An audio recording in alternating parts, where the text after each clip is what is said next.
Greetings and welcome. This is Rajiv Makhni on the Cell Guru Show. And look at what all I have for you today. We've got the two new the Google Pixel 7 and 7 Pro. Two new launches from Google. Comes with a lot of changes. I mean, finally, they're starting to look good. That's the first thing. The new privacy and security features and great upgrades to the camera. But can I tell you the best part? Also mega change to the price category and strategy in India, which I'm just so glad about. Then we'll move on to something very interesting, which all of you have been asking about. Nothing Phone 1 long-term review. You know, this was the most hyped phone. It made more headlines than the iPhones. Now, after 2 or 3 months of me personally using it as one of my main phones, has it lived up to expectations? I mean, all the add-ons, the new things that they've been doing, is it really as good? And then an exclusive interview with Cristiano Amon, President and Chief Executive Officer, Qualcomm Incorporated. So, like I said, this is a brilliant show. All right, let's get started with all those big phones and big reviews. And the big one today, like I told you, the first story is the Google Pixel 7 and 7 Pro. So Pixel 7 6.3-inch display, Pixel 7 Pro 6.7-inch, so nice big immersive display. Android 13 on both, the new Tensor G2 processor on both. That's where a lot of people are surprised. So iPhone now kind of looking funny with the fact that they did not put the latest on their 14 series entirely. Super res zoom up to 8x on the Pixel 7 and up to 30x on the Pixel 7 Pro. Dedicated 2x telephoto lens for Pixel 7. So this is a dedicated telephoto, not being done with a little bit of algorithm gimmick. 10x telephoto lens for the Pixel 7 Pro. And now let's talk about the price points, because that's where Google has always gone wrong. So Pixel 7 priced at 59,999, but the pre-booking takes off 10,000 rupees off. So this is an under 50,000 rupee phone. And Pixel 7 Pro, 84,999, 11,000 rupees off in pre-booking. So this again is about a 70,000 rupee phone. So both looking really good. Here's our review. It's been a 4-year wait for Pixel fans, but Google is back, and how. The latest and greatest Pixel 7 series is finally here in India. A lot has changed since Google's last flagship launch in the country. There is a new in-house processor, computational smarts, and a bold new design language. What hasn't changed though is Google's deep focus on imaging. Can Google's best keep up with the rest? We find out in the Cell Guru review. The Pixel 7 and 7 Pro both are the epitome of the term beauty is in the eye of the beholder. The two phones have a bold design identity that pushes forward with the Pixel 6 cyclopean look. Instead of hiding the large camera array, Google has made it a part of the phone's identity. 2 on the Pixel 7 and 3 on the Pixel 7 Pro, the cameras sit within a metal cladding that curves and bends into the Gorilla Glass back. Binding the Gorilla Glass back to the similarly protected front is a metal mid-frame finished in matte on the 7 and polished to a sheen on the Pro. Up front, the differences become a bit more apparent. The 7 has a 6.3-inch display, while the 7 Pro sports a 6.7-inch panel. While the former is locked to 90Hz, the latter goes all the way to 120Hz. Both panels, however, are capable of accurate color reproduction and bright, vivid picture quality that makes multimedia content shine. Google claims that the two displays can hit 1400 and 1500 nits of peak brightness, making them some of the best displays in the business. Elsewhere, you get the usual round of essentials like an IP68 rating, stereo speakers, and even ultra-wide band support on the Pro model. Moving on to the performance, both phones are powered by the second generation Tensor G2 processor. The chipset is built on Samsung's 5nm architecture but adds neural cores to the mix to accelerate machine learning and AI-based tasks. On paper, the performance of the Tensor G2 isn't quite as fast as the latest and greatest by Qualcomm. That, however, doesn't make too much of a difference. Combined with Android's fast and fluid pixelized version, the 7 and 7 Pro absolutely fly. We tested the phones with games, everyday use, heavy multitasking, and resource-heavy tasks. Both phones manage just fine and barely got warm even with heavy use. Gaming too is no problem for the phones, but you might not get as high a frame rate as on phones by alternative brands. While the specs are roughly the same, the two phones have different battery capacities, 4355 mAh and 5000 mAh respectively. We observed the two phones lasted one full day of charge. The Pixel phones won't last quite as long as the competition, but you'll still get 6 hours of screen time out of it.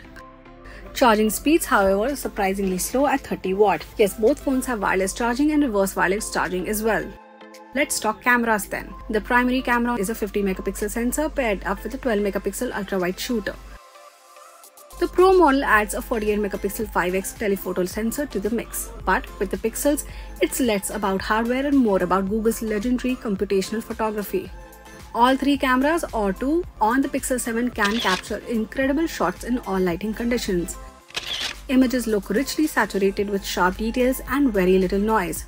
What's different is what happens between the focal lengths. This year, Google is introducing up to 30x zoom that fuses images from the primary and zoom lens along with intelligent algorithms with crystal clear images. Similarly, the phones can now magically unblur any shake photos. Moreover, the phones can shoot cinematic video with software bokeh. Priced at 59,999 rupees and 84,999 rupees, the Pixel 7 and Pixel 7 Pro are two outstanding devices that represent the best of Google. While the phones might not have the outright power of the alternatives, there's much more to a phone, and the combination of incredible imaging and machine learning experiences make them two of the best phones on the market.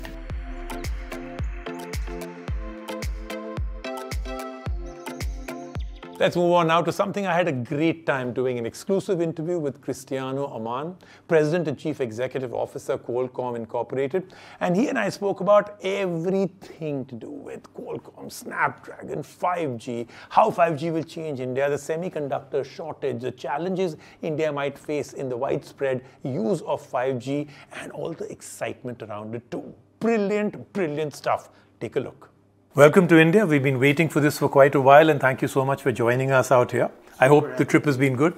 Very good, very good. Still going, but very happy to be here. I'm going to start off with our favorite topic that is, under everybody's discussion right now, and which is 5G. Now, some of the low-hanging fruit in India is obvious, which is going to be a lot of data consumption, 17, 18 GB per month. We're the number 2 data consuming country in the world. Very soon, number 1 maybe with 5G.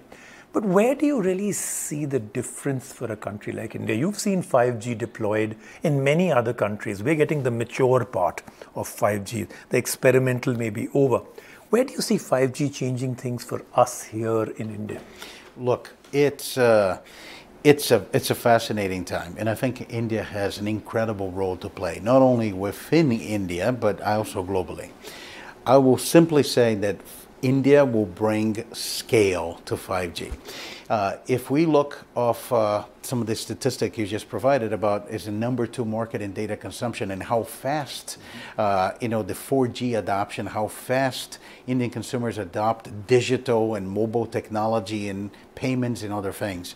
We expect that we're going to take that to the next level with 5G. We're going to build this gigabit society, and I expect that it's going to create not only an incredible development of the mobile internet in India, but now will enable that technology at scale to proliferate globally. But they're more than that. It's more than phones. 5G is for more than phones. And I think we see opportunities to connect the cars to 5G in the automotive industry, connect computers to 5G. We look of how much we think about computers different after the pandemic. Computer became a communication device. Now the opportunities are very vast, and I think we're in the beginning of something very big. I completely agree. A lot of people are now saying that 5G may be the exact same phase where when the first smartphones came in, 2008, 2009, and it pivoted the whole world, 5G could do exactly the same. Do you agree? Is that the level of how big it could be?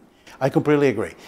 Right now, as the networks are being built, I think the first thing that people will see is, yes, you're going to have faster speed in their phones. But the importance is 5G will bring new categories. We have been saying for now a number of years that the merger of physical and digital spaces is happening, is real. I think we're going to see digital twins of everything. And the first instantiation of that, you see, for example, virtual reality devices. But eventually, as the technology continues to develop, as the network is mature, you're going to see the development of fully augmented reality, fully immersive glasses. And that could be as big as phones. So I think we have an opportunity to transform phones, to create new devices and then make sure that everything around us is going to be connected and intelligent with 5G. Now, before we started this conversation, off camera, you and me were speaking, and you spoke about the fact that there are very obvious things about 5G and some that are not very obvious. And you made a very interesting point. Could you elaborate on that? Yes. What is it that isn't front-facing but could be the big game changer? One thing that is not very well understood about 5G is that 5G is going to democratize computing power. And I want to explain that. When we got to 4G, and 4G was, you could bring broadband to your mobile device and your phone became a computer, and we saw how that really democratized the internet and the ability for you to have a personal computer. To many people, their first personal computer experience was a smartphone, and that's how we saw, for example, in markets like India, how fast the mobile internet had developed. Now, when you add the 5G technology to any device, including a phone, one thing that happened is you're now creating a very high-speed link between the computer you have in your hand and the cloud. And that high-speed link allow you to those two devices to behave as one. So if you need more computing power, you just can run that on demand in the cloud. And that's where you started to see, for example, the ability for you to play console games on a mobile device, the ability for you to run very complex computational that you will need a workstation to do it in a mobile device on a laptop. And what 5G will do is democratize computing power. Everyone will be able to have access to computing power on demand, and that's going to be the next step in the revolution of empowering people with connectivity and computing. Right. I think that's the part which I find to be the most out of the box of the same. I want to talk a little bit about, I think, your favorite topic, which is the very brand that you are all about and the transformation as we talk. You referred to automotive, you spoke to other devices, computing. You have that rare distinction right now that you moved something which is inside a device, underneath the glass, and you became a buying criteria, right? Which is rare, very, very rare in this world, right? That people started to buy mobile phones based on what Snapdragon is inside. But as you now start to talk about many more devices and categories, do you believe that that entire power that you've now brought to people taking buying decisions based on which Snapdragon or whatever else could get diluted, because now you're going to be in automotive, you're going to be in computing, you're going to be in everything mobile? Do you believe that the power of the brand now gets both a little diluted and also a little confusing for the consumer? No, this is a great question. Look, Snapdragon, it's a consumer brand of Qualcomm because it's for our mobile processor. And it's very centered on the mobile device and the mobile experience. I think you mentioned something which is very interesting, which is consumers are demanding a Snapdragon. And we have a mature smartphone society. Consumers are very interested in what's the technology behind the glass. Smartphone today is the #1 consumer electronic purchase decision for many users, and they want to make sure that they buy a technology that is going to provide their gaming and their camera and their computing and their video conference and the audio, and they want to know about it. And that drove, without Qualcomm actually making a lot of effort, we observed that consumers were demanding and asking for Snapdragon, and I think that drove us to be thinking about the value of this brand and how to position this brand. And the way I'll answer your question is mobile is at the very center.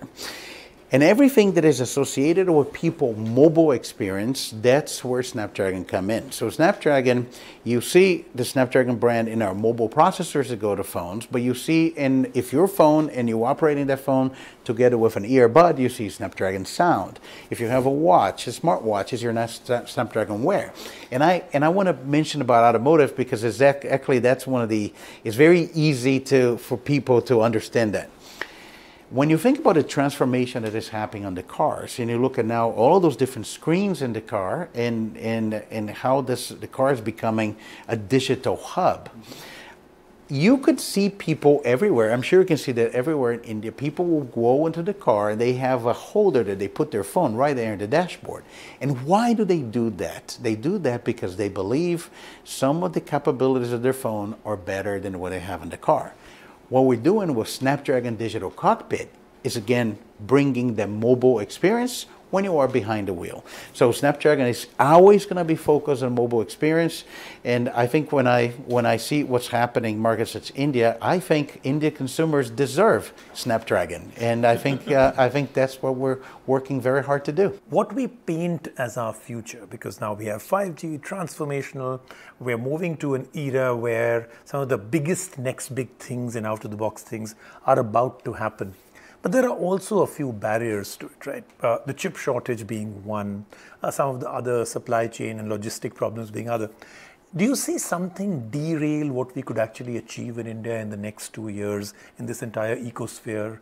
Anything else that you think could be the slowdown factor? Look, I think there's a fascinating future powered by technology. Look, what I say about Qualcomm, I often, tell our investors, I tell our employees that the best of Qualcomm is yet to come because we have so many opportunities. I feel the same way, for example, about Digital India. And yes, you touch on something very important. Semiconductors are important. I think we learned in this semiconductor supply chain crisis that semiconductors go everywhere and they're important for a future economy. And I see there's a lot of action be taken and a lot of lessons learned from that to build a more resilient supply chain. And I think consumers want digital. I think industries will benefit from digital transformations and become more competitive. We even see the potential of the next industrial revolution to be based on the digital transformation of the enterprises. So more opportunities than challenges in India. Okay, that's very good to hear. Very, very motivating that we're moving forward and it's not going to have as many barriers I think we built in our head. Thank you so much for speaking with us. I hope you enjoy the rest of the entire trip out here. Thank you very much. Thank you so much. Thank you for speaking with NDTV. Thank you. Appreciate it. Let's take a quick break right now on the show. When we come back, lots more happening.